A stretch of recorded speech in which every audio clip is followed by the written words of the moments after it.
Thank you for joining us, everybody. We're back live for another episode of Mojobreak.com's The Hype. I'm joined by Mike Piazza. I myself am Kevin Smith. We've got a fun, exciting show today. We've got a lot of topics, including the huge topic of the hobby right now, Auto Pen Gate. We're also joined by C-Rad. C-Rad was correct. Hey, guys. Did you get a chance to see that Despicable Me 3? Oh. Didn't we just get done talking about this like 20 minutes ago? It wasn't on the air. Jeez. Haven't seen it yet. I'm taking the kids to watch Spider-Man on Friday, though. Nice. I'll have to peep out that flick myself. So you're telling me you went out and saw... I mean, you consider yourself a big hip-hop guy, right? I did. And you didn't see All Eyes on Me, but you've seen Despicable Me. Yep. Wow. Yeah. All right. Can't bring my daughter that's going to be 3 into a Tupac flick. You can. And Tupac's not in it. Well... It's being portrayed. I'm sure there's a few F-bombs in there. There's an F-bomb or two, but, you know. So I will have to peep that flick out, as I am a big Tupac fan. Grew up on Tupac. But anyways, let's dive right into Auto Pen Gate. If you guys haven't heard, the news dropped on Sunday night, early Monday, and it's kind of set the hobby internet by storm on the forums, on social media outlets. So basically, the saga of the Dak Prescott Prism autos, they were found to be auto-penned, at least allegedly, by Beckett. So a few people had turned in some of the 2016 Prism Dak Prescott autos, which were originally redemptions. They were turned in, and a few of the graders, or maybe one of the graders at Beckett, said that these all look too similar. The brushstrokes look way too similar to be signed by Dak in person. It looked like it was machine-made. So we have not gotten any response from Panini on this. We haven't gotten any response from Dak yet on it. But it's a big deal, and it's going to be interesting on how this turns out. Is going to set the precedent for another incident of like this coming up in the hobby. What are your thoughts, Dan, on this whole Auto Pen Gates? We're going to have to give it a couple days. I mean, Panini needs to come out, and obviously they need to make a statement about it. They did start... They contacted basically UPS, because I think that's how they ship most of, or FedEx, whatever carrier they use. But they did. They had a lot of that stuff going back to them. So, I mean, does it surprise you? I mean, it doesn't surprise me. No. I if you go on Panini, I mean, it really, if Panini knew about it, then that's really bad. That may dig a hole that they can't get out of. But, I mean, do you think they knew about it? I don't. I think it was a situation, and people are like, you know, everybody's saying, well, these autos should be signed in person, witnessed, things like that. I did hear from sources from Panini at the summit in April that Dak Prescott is extremely hard to get a hold of, especially after the season. That they had sent the cards to one place and he didn't sign them, so they had to send them back, and then they had to resend out the cards, and then he wasn't at that location, which all these places he claimed he was going to be there, he wasn't. Panini had to take the cards out, send them back. So he's been extremely hard to get a hold of. And I've also heard that he doesn't sign stickers, that he's claimed he does not want to sign stickers anymore, which throws even more conspiracy into his side of things, because probably auto penning a sticker is a lot harder than auto penning a card. Also, that's interesting, because he in honors, all the rookies are stickers except him. Right. Which maybe we should look a little closely at our honors cards, because that's a more recent release that he had done. See, and I'm going to give a little speculation here. What if, hypothetically, what if this is not the first time this has happened? When it first happened, I came in and I was talking to Doug about it, and I had kind of a connection between...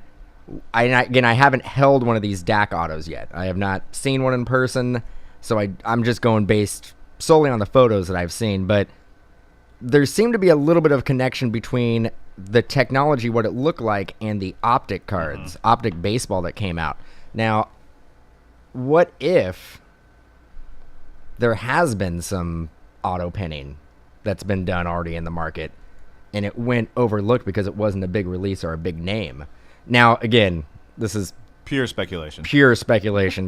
Hypothetical. Do not quote me, but at least from the pictures I've seen, there could be a connection between Optic Baseball and at least how the autograph on the Dax look. Well, some old school guys also complain about the black ink on autos, because if you historically look over pieces of autographs and memorabilia and stuff over the years, it's always been with blue pen. Blue pen is kind of the standard. So Panini has switched over to black pen. Some people actually like the look of black pen better. Maybe there's more black pens out on the market. But this one actually is signed in black pen. Now, any auto pen machine can take any pen, so that's kind of irrelevant. But there is an argument about black pens and blue pens that does kind of go on in the hobby about which one's better and which one's aesthetically more pleasing, which people prefer the blue over the black. But I think I have a slide next about Steve Grad and Darren Ravel. This made ESPN, guys. This is crazy. Our little niche hobby that no one else outside of your friends or people in the hobby know about made ESPN.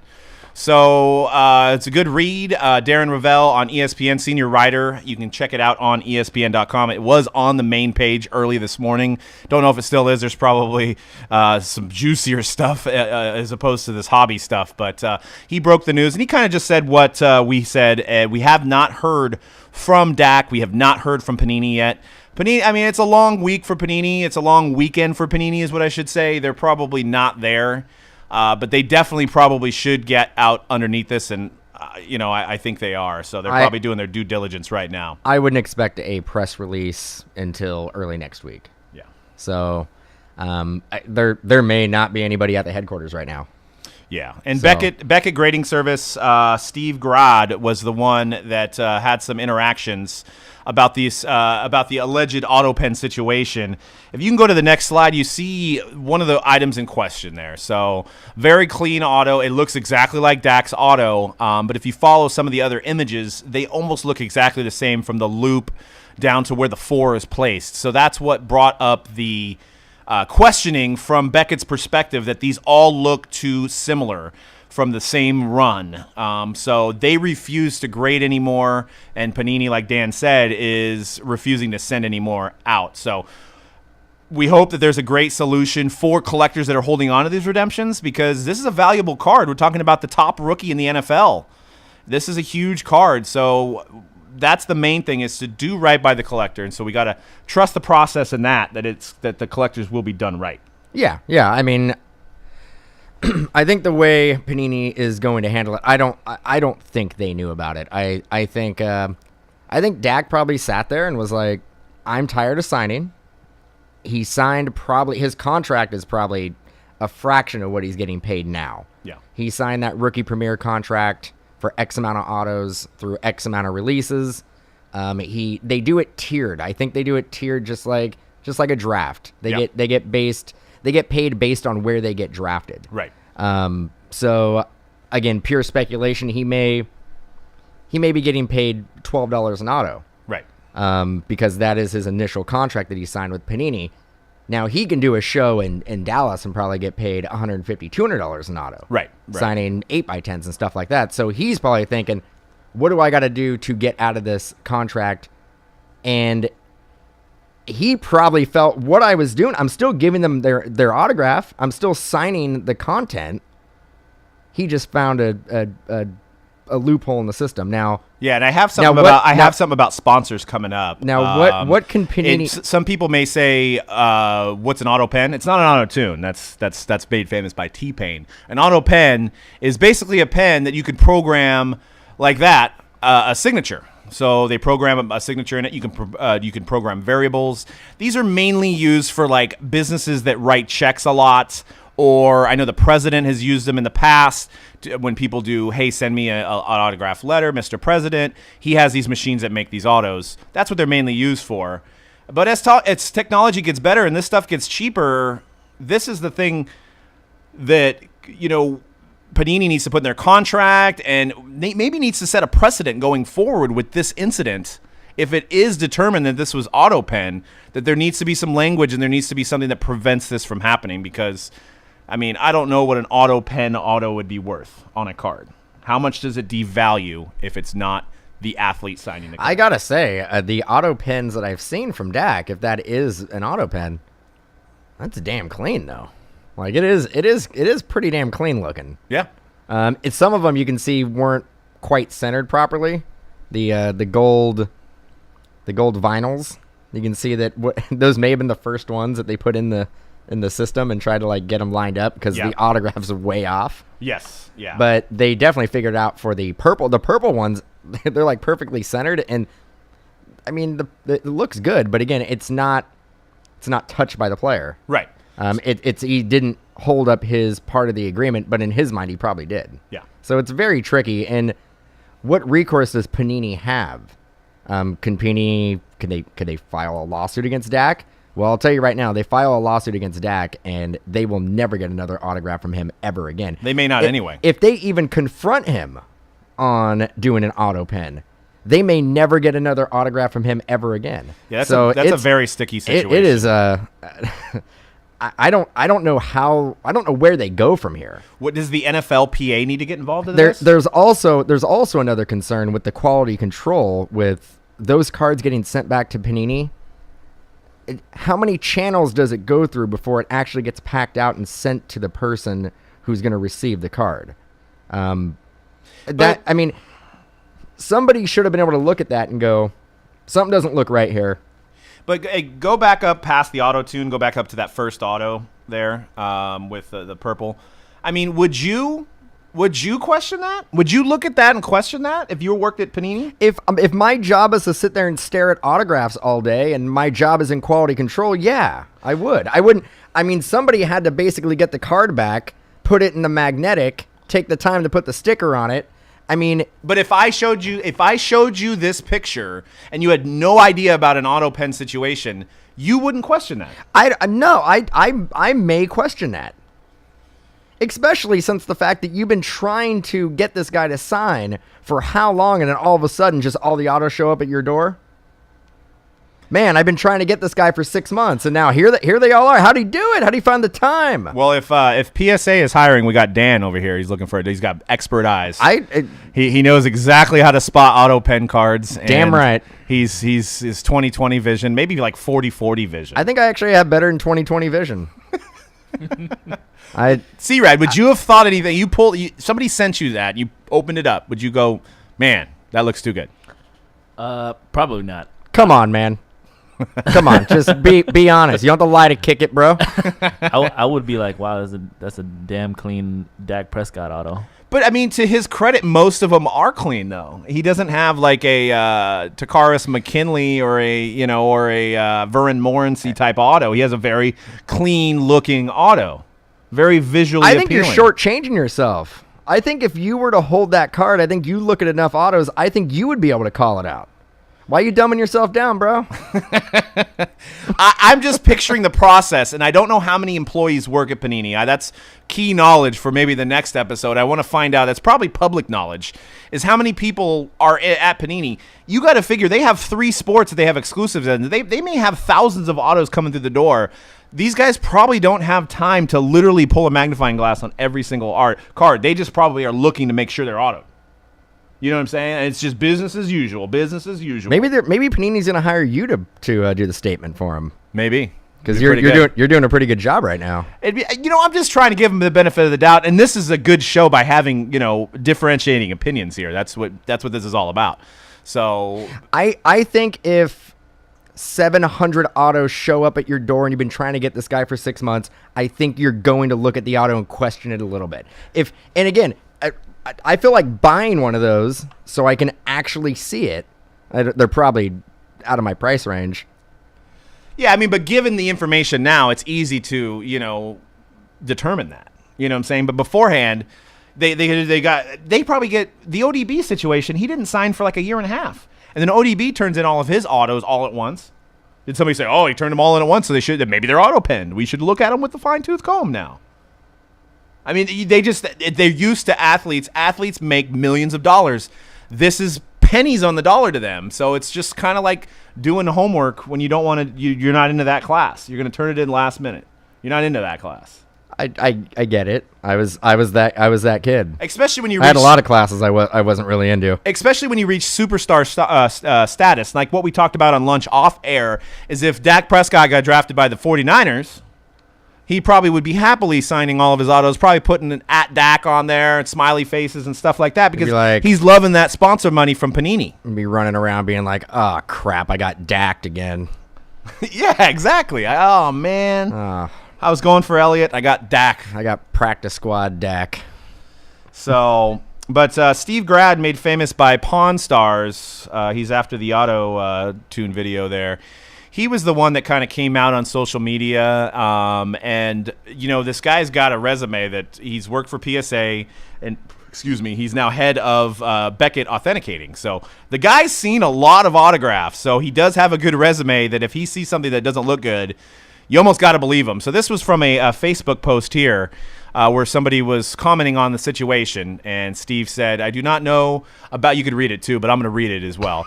I do not know about it. While it's difficult to say with 100% certainty, there appears to be a machine signed SIG or several different being utilized by Prescott. The similarities are almost identical, and it's a possible several machine matrices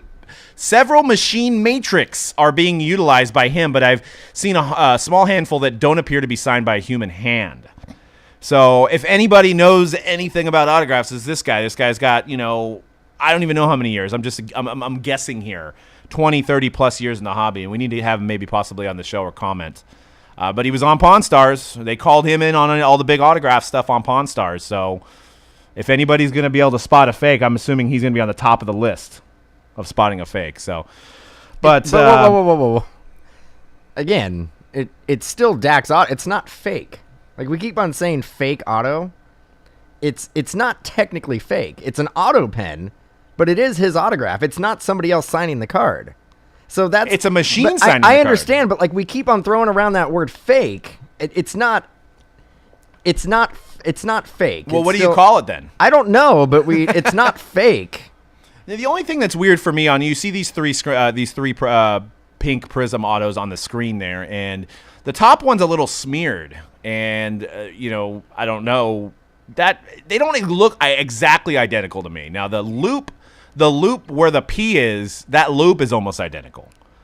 But, I mean, there is a little different similarities. If you look at the beginning of the D, and now I don't know if that's where the auto pen starts. The loop on the two T's, all three of them are different. I don't know about that. No, they are. I know this. I have better than 20/20 vision. You can't see it because you don't have superhuman X-ray vision. I have it. You don't. You must eat a lot of carrots. At least that's what my parents told me. I got done eating a whole bag of carrots before I came here. Man, they have you working at the airport, dude. You don't even need an X-ray machine. Like flying airplanes? No, just like stand and make sure there's no bombs coming on the plane. You see right through them. Yeah. You mean the TSA line? Yes. Okay, yeah, I can do that. And this one was kind of interesting. Is got cut off by the screen, but this one was almost like it was auto pen trial mode because they're all in different places. Which if he's signing them back to back, they'd probably be on the same place, I would think. So that's this one kind of maybe was the incident which raised the question of the authenticity of the autograph being auto penned and not signed by Dak. I don't want to use the word fake because it seems like it makes Dan angry when I say fake. So I'm not going to use the word fake anymore, but I'm going to use the word auto penned.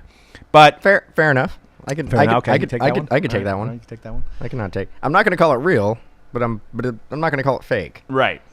So actually, back to this, and you can see how the autographs are in different areas of the card.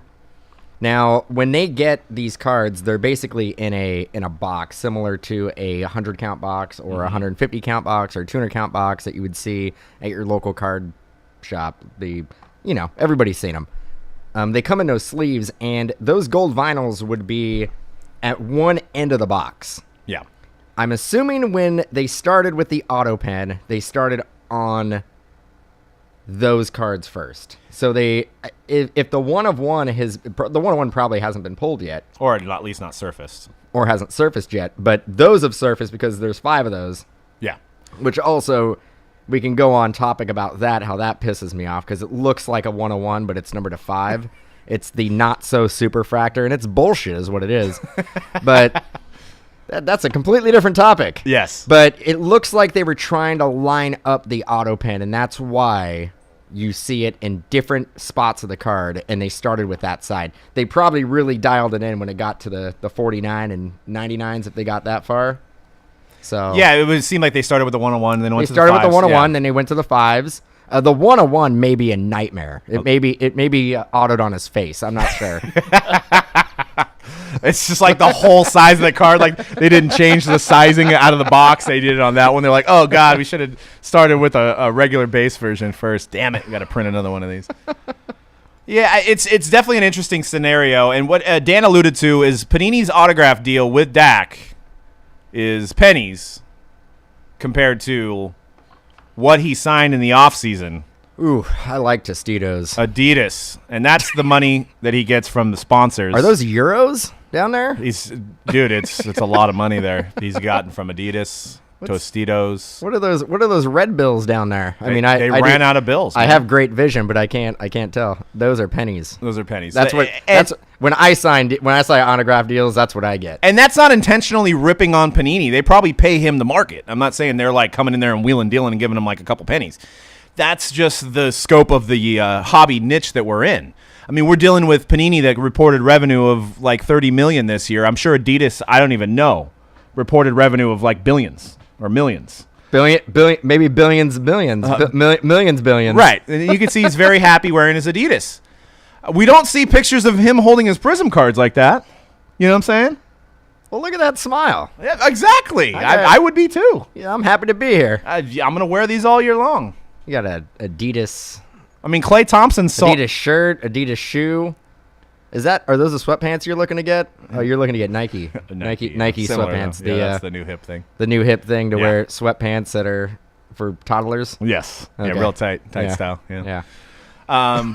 But yeah, like I said, they can't, obviously, the way the scope of the products are run, they can't pay him Adidas money. So that goes to what Dan was saying earlier is he may have, he went from a second round draft pick to a superstar overnight throughout the year, thankfully because of Tony Romo.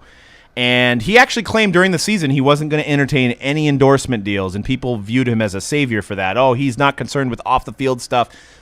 He may have been concerned about his money because he knew he was headed to the playoffs. Then he's going to ink some deals. So he inked some deals immediately after the season with Adidas, Tostitos. I think I have a Beats one coming up here too, or we already showed the Beats. So he was out there getting these sponsors. Now, Panini probably tiered the deal where he signs a quarter of the cards at the beginning of the year at the rookie premiere. He probably signs the other quarter of the cards, and then all the way throughout the year. So the ones at the end of the year, he'd already gotten deals with Beats and Adidas and everything like that. And then you're looking at the amount of work put into these endorsements for him. That is him having a photographer take a picture of him with the Beat headphones and a tweet, and that's it. We're done. The Adidas, he's basically holding up his shoe at a photo shoot. We're done. With the signatures, where he's probably not getting paid as much Gotta put as in some everything work, else. homie. He has to put in some work. He's sitting there and has to literally spend hours and hours and hours and hours and hours out of his day to sign autographs. Yeah. And probably get hassled. He probably is getting contacted by Panini on a regular basis, like, hey man, like, what do we got to do to get these autographs signed? Right. And from my point of view, I'm giving Panini the pass on this one right now until they come out with a statement, because they tried to send the cards out. I mean, do we really think they would have sent out knowingly that they were auto-penned? Do you think they would have sent them out to people knowing that they were auto-penned? No. So they had no idea. But that doesn't. I get what you're saying. That doesn't change the fact that I think the quality control should have been a little stronger. I'm not trying to hate, but I'm like, if you see that many autos, plus in that specific scenario, you've been trying to get him to sign, and he all of a sudden gets them all in. It has to raise a question. But that has to be common with athletes turning all their autos at the same. Why would they turn in 20 of them? And then but this one guy you've been trying to literally get a hold of for 6 months, and then all of a sudden they're done. Well, I guess that would be the detective work. If he didn't get them in and then he gets them in and they look all the same, I guess that would be the only detective work. But it's easy to say now because we have all the facts. No, and I understand what you're saying. I get it. And I don't think anybody at Panini knew that they were auto-penned. I think if they did, they wouldn't have sent them out. But they're under so much pressure to get these redemptions out that they just might have been so excited to see him come back, and they just want to get him in the collector's hands. Right. That they rushed him. So It's all of our faults. I have a question. Yeah. To both of you guys, who do you think right now? Because the majority of the blame is going to Panini right now. Who do you guys think the blame is on right now? I think Dak. It would be my opinion, allegedly, because I don't sue me. Dak would come at that long money. Dude, we'd be doing DakBreak.com. Dak break. Or he'd actually probably just redirect Mojobreak to Adidas or something. Yeah, probably. That's probably what would happen. He'd get, I don't know, that's like an extra maybe $50 a day of site revenue he can gain. So it's not worth much. It's not worth it for him. Dak, please don't. Yeah, don't do it. I love you. It's on Dak. It's on Dak. Because I think it's important to kind of point out, like, before all of the facts are out and we know everything or we know more about it. Well, we're gonna all feel really stupid if they ended up if they're not auto penned. Well, we're all gonna sit here and we're gonna feel really stupid. Well, here's another interesting question. Like, everybody really is jumping on the fact that it's 100% certain that it's an auto pen. Well, then that's gonna fall back on Beckett. They're the ones that drop. No, because next week's show is gonna be hilarious because we're gonna sit here and be like, remember that auto pen thing? Sorry about that. Wasn't true. My bad. Here's a question for you. Do you actually think, so let's just, like, these are numbers that I'm making up in my head. So let's just say, and we were talking about Julio Jones in the chat, right? Do you think that, like, let's just say Panini pays Julio Jones. Let's just throw out a number. I have no idea. I'm just coming off the hip here. They pay him $30 an auto, right? Do you think some of these guys or their camp or their agents go on eBay and go like, man, these cards are selling for like $200? And that kind of deters them? They're like, man. And they don't really put the correlation that Panini's putting them in boxes and they're not really capitalizing on that money. It's the collectors. But do you think some of them are like, man, I signed all these autos for $20 and they're all selling for $150? What the hell? Do you think that runs across some athletes' minds? Or do they just not have the time to even look at it? Yeah, I was like, do they really have the time? Because we've done some events with prospects and stuff like that, and I know you've actually brought that up. I think it was Nick Williams you brought it up to, and you're like, man, like your card like sells for like $500 or something like that. And he was like, wide-eyed. And he was like, what? What do you mean $500? Like, I don't think a lot of these players, at that time he was a low level prospect. So if he did have time, that would be the time for him to search and find out. I don't think these players have the time to go through and try to figure out. Now maybe their agents do, and maybe their agents go back and go, well, these cards are selling for X amount of dollars. So the next contract we sign with a card manufacturer, we don't want $25 an auto. Right. We want $90 an auto. And the funny thing is that that's going to be second, third, and fourth year autos. Right. And those aren't even going to be worth as much, but they're basing that value on what they were worth their rookie season. Yeah, so Panini kind of gambles on these guys early at the rookie premiere and gets them in a little deal. Yeah, if you've noticed that, you don't see too many Andrew Luck autos coming out. You see 1 to 25, or you'll see them only in high end. So a lot of times they're not able to put these guys financially. It doesn't make any sense for them to put 30 Andrew Lucks in a set because they're paying Andrew Luck $100 and so an auto where he was $20 when he was a rookie. Yeah, and that's probably happens a lot, and that's why you don't see these guys except for like Flawless and National Treasures and stuff like that. So, but I did want to, I'm just waiting for more information. Obviously the scenario is not good. I'm just trusting the process. It's very funny if you go on Panini's Instagram. That's why you see the logo up there.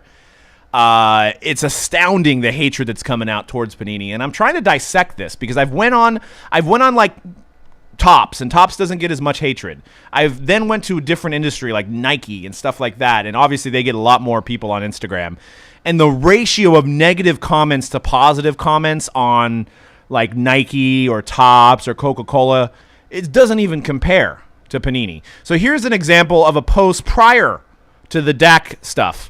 18 comments. You can see the little bubble. There's 18 comments. This was prior to the Dak auto pen situation coming out. If you go to the next one, 353 comments. That was after the Dak thing broke. And that has nothing to do. It has nothing to do with the Dak. And you can see it. And obviously that's like one guy doing a lot. But they just blew Panini up.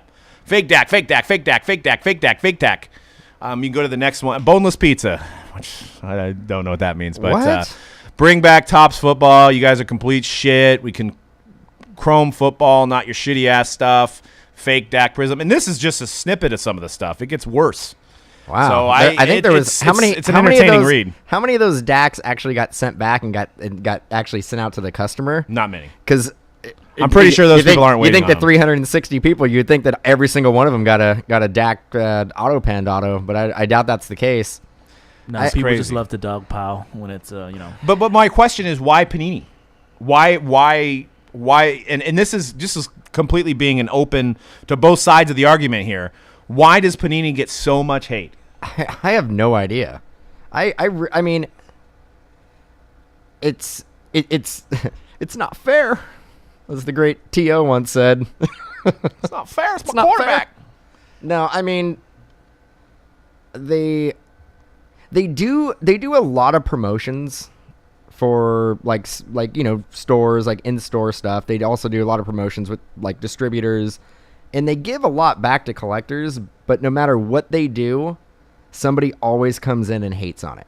Yeah. Like they could never, and I get it. I'm probably going to get hated in the chat like for this because I feel like I'm backing Panini because they do some things that I don't agree with, but they do a lot of things that are good for the hobby, and they go unrecognized at all. Like people just don't care. But I think it's because it's low hanging fruit. It's an easy target. Yeah. They have all the license, and these other manufacturers used to have the license, so it's a monopoly. I mean, it's borderline a monopoly because they do have basketball. They have exclusive football. They have exclusive World Cup, soccer, FIFA. I get it. But does NBA Live or one of the video game companies that have exclusives, do they get hated on? Like as much as Panini would? No. And once again, I'm just bringing it up for the sake of the conversation. I'm totally in the middle. But the video games send out it's a product that's consistent. It's a consistent product, and it's only one. They only make one every year. True. So you either like it or you don't. But that's it. Like Panini, you're having multiple releases. They try a lot of different things. Some things work, some things don't. But it seems like when things don't work, everybody gets an up in arms about it. Right, and we're getting some good comments in the chat, guys. These are from people in the chat. Well, this one, Panini gets ripped because they're a bunch of scumbags. We've all been screwed over by them, I'm assuming, because it was censored. Exclusives, people are bringing up exclusives, just like you said. There's not game worn, replay, etc. I mean, I guess that's fair. Not game worn. Well, when Topps had the license, there was a shit ton of event used relics they were putting in there. They were doing the same thing when they had the football license as Panini. Right. Now, Panini has been caught on a handful of high-end products putting maybe the wrong jersey in cards, which you got to figure. I'm surprised it doesn't happen more than it does. Yeah. But they get bashed on it. Like that's not their intention. They're not trying to screw up. They don't basically go, "Hey, what can we do to like screw up or make this product worse or not be transparent about something?" It's just there's a lot of moving parts and shit happens sometimes. But Panini has been pretty good of addressing those issues. Yeah. They're going to address this issue. They might not say the exact thing that you want to hear, but they're going to bring something up. They're going to talk about it. They have to. Yeah, I mean, there's been other instances with other manufacturers where they don't bring something up. They don't talk about it. Yep. They just, hide and pretend like it didn't exist. Yeah, like Topps coming out with checklists this year well in advance. Yeah. We've been trying to get Topps to release checklist for 2 weeks for a long time. Well, now that the products are good and they're all sold out, we have no problem releasing checklist. Miami, we don't care about our we don't care about our allocations anymore. That does not weigh on any of what we're talking about at all. If I get one box or if I get 50 cases, it doesn't matter because we're just here to just discuss these topics because I think they're pertinent and give both opinions on it. But I do love the banter in the chat that you're bringing today, Miami. Are we talking allocations? I'm not. One thing I'm okay when it comes. Now, if you want to hook me up with some Topps allocations, that's the problem. I'm down with We that. can't get any of that. But if we're talking allocations for Panini stuff, no. We're not worried about that. Anybody want some any 2017 football product? No problem. You want some 16-17 basketball product? Yeah, I'll get it for you. No problem. We got some right behind us. I think is a majority of Panini stuff. Actually, I think about 90% of it is Panini stuff on the shelf there in the shop. So, but I wanted to get into this is like a kind of good segue right into the health of the hobby health. So right now, my opinion, very fruitful. Cards are selling well. Products are desirable, especially from the baseball front. I mean, you look at some recent high dollar sales. These are dream cards here. Aaron Judge, 9,000. Tom Brady, 19,000. LeBron James, 35,000. These are obviously the higher selling cards, but there's plenty of $1,000 cards that are just being pulled every day. So the collectability of these products are probably higher than they've ever been right now as 2017 in July. And you got the NBA poised to have a big season with the rookies that are coming out with Lonzo, things like that. I wanted to touch on 2017 Topps MLB products. These have been all the products that have came out this year. You can see what the cost was, and you can see what the cost now. That's wholesale. So this is wholesale pricing. This is what they've gone up. You can see the green. They've all went up.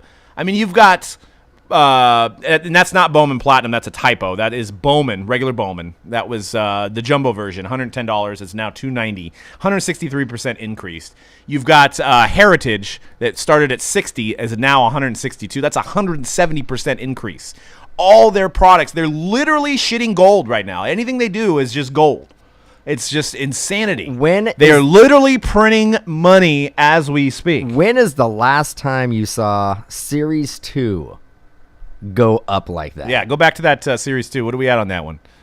Damn, son. Series 2 went up 53%. Series 2. That's unheard of. That's Pro Debut went up. Pro Debut. There's not even major league logos on that thing. It's like 185 teams on there. Well, that had the Timothy Tebow. Yeah, it's like it's just, man, they just making it rain right now. So they have an average increase of 80% across all their products this year. Crazy.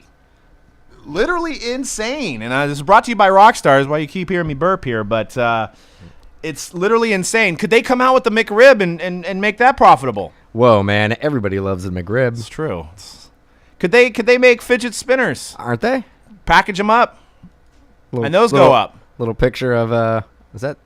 And that's Manhattan right now. That's Mr. Topps. Is that Bowman McBowmanstein? That's Bowman McBowmanstein swimming in the money. So now we want to compare it to Panini NFL 2016. We'll stop on this slide for right now. 2016, we've been breaking cards. If you don't know us, we've been breaking cards for 7 years. So we've been through a lot of draft classes, starting with the 2010, which had Tebow and Sam Bradford. We've endured the 2013 rookie class, which had Geno Smith, which arguably most people in the hobby that have been around for this 7-year span would say would be the worst draft class of all time. Now, 2014, we had Manziel, we had Bortles, we had Carr. 2015, we had ODB. Last year, with the two Cowboy guys, arguably probably one of the best years in the last 10 years. So they've got a home run with two guys playing for a playoff team that are just leading in stats. Two rookies on the Cowboys that are killing it. So Panini had an easy road. So compare the numbers to Topps. I know it's apples to oranges with football and baseball, but across the board, if you go to the next slide now, across the board, well, there's Elliott, there's Wentz, all right, there's Prescott. I forgot about those pictures. Whoa. Where's Goff? No, we didn't need to talk about him. It's all about Mannion. So 18 out of 38 products went up. And overall across the board, those 2000, and there's a typo there. It's 2016 Panini. I was on the 2017 train. 2016 Panini, plus it was a short week with the 4th of July, so give me a little bit of, I had a little man, so it was yesterday. 13% overall increase. So compared to an 80%, now Topps is still early in the season. There's still more releases. But you think that these numbers would be higher because of the great rookies with Wentz, Dak, Elliott, Goff, you said, and Jordan Howard. You got a lot of good guys playing in the NFL that are making impacts for their team. So what that tells me is we got a supply and demand issue, right?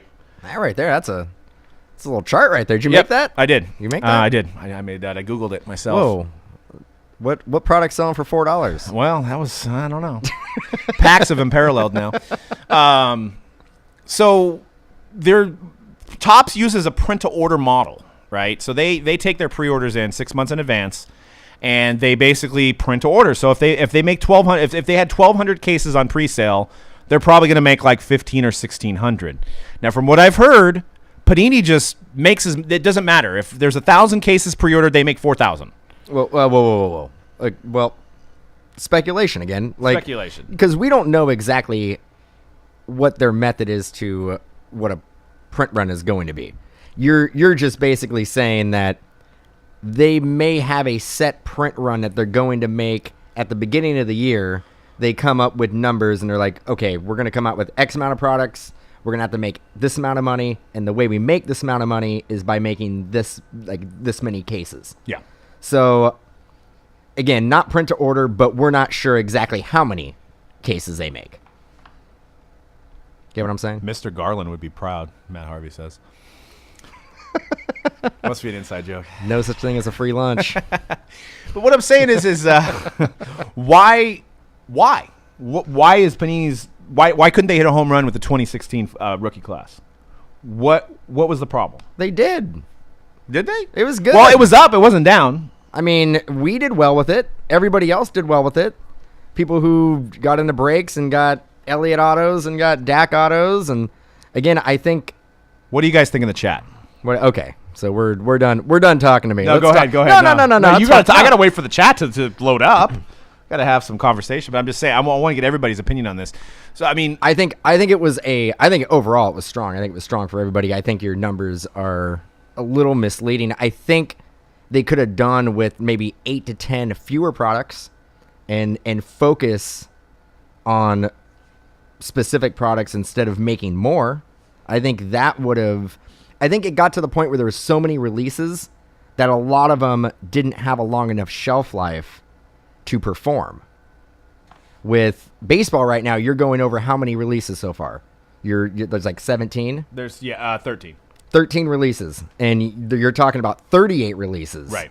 In football. But so I think so. Let's see what happens if Topps gets to 30 some odd releases in 2017. But they won't. But let's end of the turn. Let's say they get to 30. Let's say they get to 30 at the end. There's going to be lost interest in some of these products. They're not all going to go up 50%. They're not all going to go up 75, 100%. You'd be shocked. It's an odd year, man. No. For baseball. No. It's unlike any other. Okay, there is going to be some Topps products that come out that they're going to run the presses and they're going to tank. Mark my words. Mark it. What product is it going to be? Is it going to be Bowman Chrome? Could be. Good. Is it going to be draft picks? Everybody thinking that there's going to be Judge in there, which there is not going to be Judge in there unless they do some type of insert auto like throwback design or something like a 2013 throwback, buyback, something like that. But there shouldn't be any Judge in there. Update series. People are going to go crazy on update series. Is that going to go down? There is going to be products. Is Dynasty, are they going to run the presses on Dynasty? Are they going to have 40 different like photo variations and they're going to number it to 15, but they're going to be 40 different photo variations and then they keep the presses running with that? We don't know. There's going to be some Topps products that are not going to perform as well as they have in the first 13. I agree with that. Because remember, these were pre-ordered 8 months ago, 10 months ago in some cases. Is it going to be Topps triple threads? Are they going to keep the presses running on that? Are they going to make 10,000 cases of Topps triple threads? What I've heard from the distributors is they're making the same amount as they've made every year. No, it's based on, we just got done saying it's print to order. So if we just turned in our triple threads orders, I can guarantee you right now, everybody is going to go heavy on that because they're like, shit, man, I want to print money too. I'm gonna basically put my orders in for, I would normally order 10 cases. I want to order 70 cases. Well, what people are saying in the chat is Jay August makes a point that he thinks Dallas messed everybody up. I guess specifically probably from a break standpoint. That you got two guys, if they were on two different teams, it may have helped it out.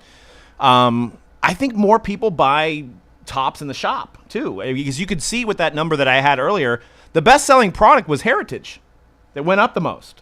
Because the pre-orders were so low on it, I think. Well, but shops can bring it back in. But that's always historically, it's always a low print run on that because group breakers do not go back to the well. They don't want to do 15, 20, 30 cases of that. So I think the pre-orders came in relatively light on that like they usually do. Yeah. Because it was pre-ordered 8 to 10 months ago. Right. So that's why they only made 2,000 cases. So you're getting a better ROI per box break or per case break because they didn't make as much of it. Yeah, makes sense. Know what I'm saying? You know what I'm saying, Scotty P? And also, yeah, that's another good point in the chat as well, is football is kind of more of an immediate success when you're gathering cards. You don't hold them as long as baseball. Baseball, you hold cards a lot longer.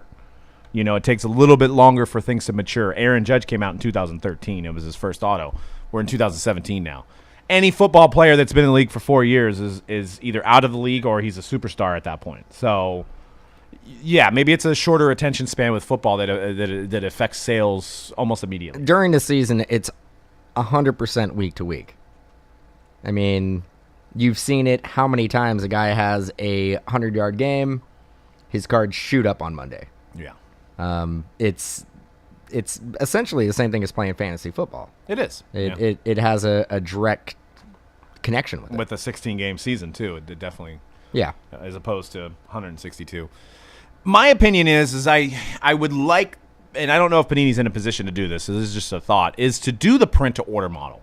If you do the print-to-order model, and let's just throw out Unparalleled. Say they come out with Unparalleled this year, and everybody's like, I didn't like it last year, crazy colors, I need to wear sunglasses when I open this stuff up. They make it, and they only get 300 cases on pre-order. Make 400 cases. It's probably going to be an amazing product because they made so less of it that the supply and demand is going to go up, and maybe next year they're able to make more because now more people remember last year, and it's going to go up. So the print-to-order model, I know they have to fulfill league requirements, and I know that's tough. But what if you just made, and this may sound like blasphemy for you guys out here, what if they just made more sets but less print run on all of them? Miami wanted to take my mic away. With a comment like that, you should get your mic taken off.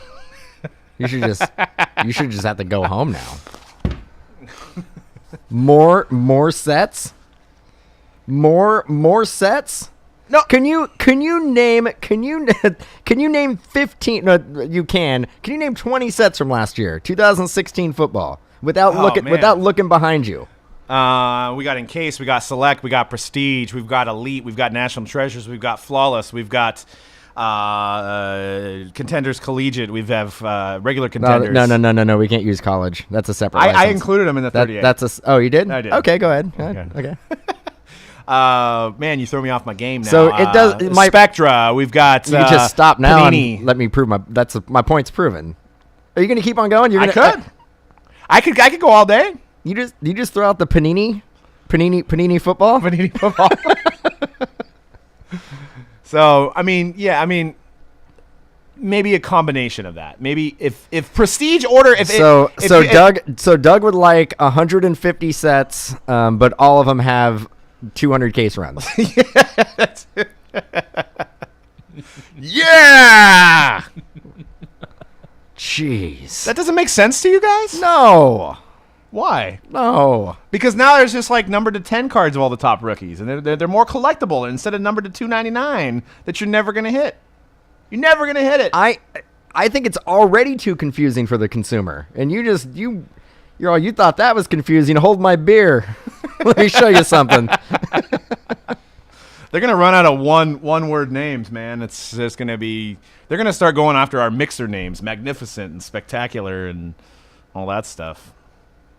But yeah, I wanted to talk about one set that probably won't go up on the secondary market. Is it a Walmart exclusive 2017 Bowman Platinum? This is going to be the first set to find Cody Bellinger rookies. So I bet you if Topps had that to do over again, they'd probably send it out to distributors. They probably inked this deal with Walmart last year. Oh, this is going to be retail. Yes. Oh. And they have so head to your local Walmart. I guess they're going to be selling at $70 a hobby box, which gets you 2 autos. and a bunch of parallels. And they will have Cody Bellinger. I don't think he has autos in it, but it's going to be his first Dodger rookie. It's just too bad. And you're going to have Judge autos. You're going to have Moncada. You're going to have all the usual suspects in this Walmart-only set. I love Bowman Platinum. I think it's such a sharp design. It's nice. And so maybe you can, when you send your wife in to get you, some supplies, you can put this on her list to get stuff for you. You can put Bowman Platinum right on the little shopping list. You can go to the next little slide there. It was, it was. See, right up there with carpet freshener, air freshener, and coochie spray. You can put 2017 Bowman Platinum. That was from the website peopleofwalmart.com. Spray and wipes, huh? You notice everything on there is scent based. That person's house must just smell like a rat, dude. Like you just need to clean everything. or it smells amazing now. Yeah. So is that I can't. That third one from the top, is that candles? Yes. Okay. Yeah. Carpet freshener. Yeah, I'm saying that's a stinky ass house. Air freshener. Yeah. And then, but make sure when you bring your money up to the counter, they do not accept any boob or sock money due to the rising summer temperatures. So if you're paying with your Bowman Platinum, if you're trying to get some Bowman Platinum, make sure you have maybe your, not in your sock or your boobs. So it's gross. Thanks. It's a real sign at one of the Walmarts. So, but what I was making a point earlier is that this stuff probably won't be on DealerNet B2B, so the price should stay at $70 until Walmart sells out of it, right? It won't. Do you think they're going to be like hiking the prices up at Walmart? It'll be, we'll see how it does, but usually the retail stuff ends up being available from distributors. Because some distributors will buy out the remaining stock that Topps will have. Because let's face it, Walmart isn't going to blow through a lot of Bowman Platinum. It's not going to happen. Well, now that we said it, go buy some. Don't let at $70 a box, people are not going to be going in there. They're not even going to stock that much. No box left behind. Buy it. I'm just telling people to not support the hobby and go to Walmart. That's good news for the day. We have our Tier 1 winner from last week. Our marketing department failed, and we only had 3 retweets for the contest. So way to go, Troy. Props to that. No, it was me. At Michael28254850. You're in tonight's Tier 1 random. It'll be under Twitter winner when C-Rad does the random tonight. So that'll be your spot, whatever team you get. Congratulations.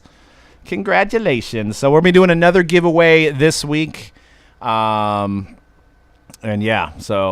stay tuned for that on Twitter, Facebook, on the live feed on how you could win something for next week. So I'm going to briefly touch on this. We're running out of time. Exclusives and why they don't work. And this is kind of probably half the battle that we're facing here. The major card companies all have exclusives, and they suck because it only hurts the collector at the end of the day. They all have that. I mean, you got the Upper Deck has some of the most coveted ones, and they don't even make basketball cards. They let me get to my little thing here. They've got LeBron James. They have Wayne Gretzky, Connor McDavid. Michael Jordan's a huge one. Topps has Bryant, Trout, Harper, Moniak, Jeter, to name a few. Panini just signed Fournette. They've got Kobe. They have lots of exclusives. It's just, it's if we've talked to these industry guys and they don't seem open to this. This is something that's been going on. If you Wikipedia Fleer, you can actually hear the rumblings in the 60s and the 70s about how they were battling for exclusives then. For Topps had the exclusive for the bubble gum to print in the cards, and then so Fleer had to come up with a sticker thing to put in the cards to differentiate because Topps had the license, and then they had Topps had over on any court case. Topps had the ruling; they could say no if somebody wants to compete against them. Wouldn't it make sense if there was some competition? If it was a free market and the NBA or the MLB let licenses, I mean, don't give it to everybody, but at least have 2 people and no exclusives. It's only going to benefit the collector, and in turn, the companies are also going to succeed because they're going to be able to sell products with Jordan, with LeBron, with these big names that were signed for exclusives. If these companies work together I think overall it could be a lot better place and a lot more desirable collectibles. Oh, that was cute. Like a kitty cute? You just want everybody to play nice, don't you? Play nice, man. Sometimes you can't. You can't always play nice in business. I know, but you I mean, once the exclusive ball gets rolling, it's only going to get worse. And we're seeing it. We just saw it with the NHL draft. If I'm not mistaken, the first overall pick and the second overall pick are exclusive to Leaf for autograph deals. Yeah. For autograph deals. So, I mean, those kids blow up. And I know I don't think it's that big of a rookie class for hockey this year. But we're going to basically have to sell Upper Deck product without the first overall pick and the second overall pick not having autograph deals. That's going to be tough. Right. We just saw it. We saw it this year with 16-17 basketball and Ben Simmons. Yep. First overall pick. Upper Deck got him. I mean, you think these manufacturers are going to learn their lesson? Because we've already talked about it. Do you think Upper Deck really monetized Ben Simmons? No, absolutely not. We know they didn't. They absolutely did not monetize it. Is Leaf going to be able to monetize the first 2 overall picks? Probably do a better job than Upper Deck did with Ben Simmons. But no logos. We're talking rookies with no logos. Yep. Well, and it's confusing to the collector because if you just jump back into this hobby and you're a hockey fan, maybe you're buying in to get the Flyers rookie, Nolan Patrick. You're buying into Upper Deck Ice or whatever, and you're like, I'm looking for an auto of that guy, and then you realize you don't have it, but you just assumed it's his rookie year, it's going to be in the box. You don't know. Now, there could be a couple players in that draft that come out and end up being the better players that are not the first and second overall pick, but I mean, it really, really sucks for the collector. Yeah. At the end of the day, it's us, the collectors, that get hurt by exclusives. Yep. But the funny thing is, it really doesn't benefit the manufacturers either. You see it time and time again. They can't monetize it. Yeah. Because nobody wants to buy, and I'm sorry, but nobody wants, if they have a choice between a Leaf card without a logo on it or an Upper Deck card with a logo on it, they're going to go with the Upper Deck one 100 out of 100 times. Right, and Leaf has great value. Great value. They do the best job that they can do without the license. No, and I'll tell you, I mean, basically, you're going to see those top 2 guys, and you're going to buy a Leaf hockey product, and you're probably going to be almost guaranteed hitting one or even both those guys in like every case. Right. Where Upper Deck, you wouldn't be able to do that. Like you'd be lucky to get one of them in one case. And that may be a master case. Like they definitely try to monetize it. They short print it. And I mean, we talked about this before, and it's like we kind of a down basketball year. I mean, some of the products had done well, like NT and some scattered basketball products, but none of these guys performed. Could you imagine if we had like LeBron and Jordan? I mean, it wouldn't matter who else is in it. If they put it in a licensed product and you had the chance at Jordan logo mans or autos and James logo mans and autos, it wouldn't matter what else is in the product, at least for like 5 years of that. You could just run just those 2 guys out, and it wouldn't matter if Lonzo Ball got drafted because we have and now some of the old school Upper Deck guys are probably protecting their logo mans. They don't want that to happen, but there's room in the market for more of those pieces. And like I said, like when the NBA license came up for renewal, Upper Deck should have, maybe played nice and said, hey, Panini, we'll give you Jordan and LeBron for certain releases. You let us have 5 NBA releases. And I think we've talked about this before, so sorry if this is coming off redundant, but we'll let you have, those guys for certain releases. You let us have 5 or 6 releases. We'll come out with Exquisite. We'll come out with Black. We'll come out with SB Authentic. We'll come out with these 5 licensed NBA products. And we'll make sure that we don't come out with them around Flawless or Immaculate. We'll let you have your time to shine, and then we'll come out with ours a month later. And, it'll only bring more people in to buy basketball products. Once Exquisite's gone, people are going to buy Spectra because people love basketball. But when products continue to perform badly and people feel like they get hosed by some of these Panini basketball products, these collectors are going to go away. Manufacturers don't want to be overshadowed. And they're not going to want to give another manufacturer 5 releases of a product, so they can basically put all their resources into those 5 products, and those 5 products blow the rest of their products out of the water. Why would you do that from a business standpoint? Why would you allow somebody to do that? Because but you have to think bigger picture. You can't, like us, we've been having fun doing this group breaking thing for 7 years now, and it's a dream to come in here and open up cards and talk to you guys, and it doesn't even seem like work half the time. But if we were the only ones doing it when we were one of the originals, we'd still, if nobody else came around, we'd still be probably breaking 1 day a week, or we wouldn't even be doing it anymore. We'd probably move on to something else. Competition and products coming out caused us to evolve and grow as well, and it's just something that's healthy for everybody. That's the way I see it. Now, some of these guys behind these companies may say you're flat out wrong, but if you work together and you have a dialogue and nobody stabs everybody in the back or takes a guy away and I'm the first on this guy, not only are you battling for an exclusive, you're paying probably way more for this guy than you need to because you're trying to outbid the next guy. You're getting into a bidding war. Right. If you said, hey, I'm just letting you know, Upper Deck, I'm going to sign Connor McDavid for 20, you should give him 20 as well. And he's not going to have anything to say because now he's like, well, Leaf gave me 25. Upper Deck's giving me 30. Well, now I want 35. Now it's like, blah, blah, blah, blah. You got a bidding war going on, and now you're paying $70 for a Connor McDavid auto. You should be an auctioneer. I think that's your calling. I could be a Micro Machines guy. They should bring that one back. No, I think there is only one Micro Machines guy. It's not a micro. You can't. There's not like a group of them. I think it's just one guy. I do have a dream world. It's kind of like fluffy clouds and rainbows, and everybody singing "So Happy Together." That's what's going down. But it's not going to happen. But it would be awesome if it did. I mean, it would be. Dare to dream. Maybe you need to get a shirt that says "Would be awesome if it did." It would be awesome if it did. C-Rat, what do you think about having frickin' Jordan logo mans again? Dude, I want to live in that dream world again.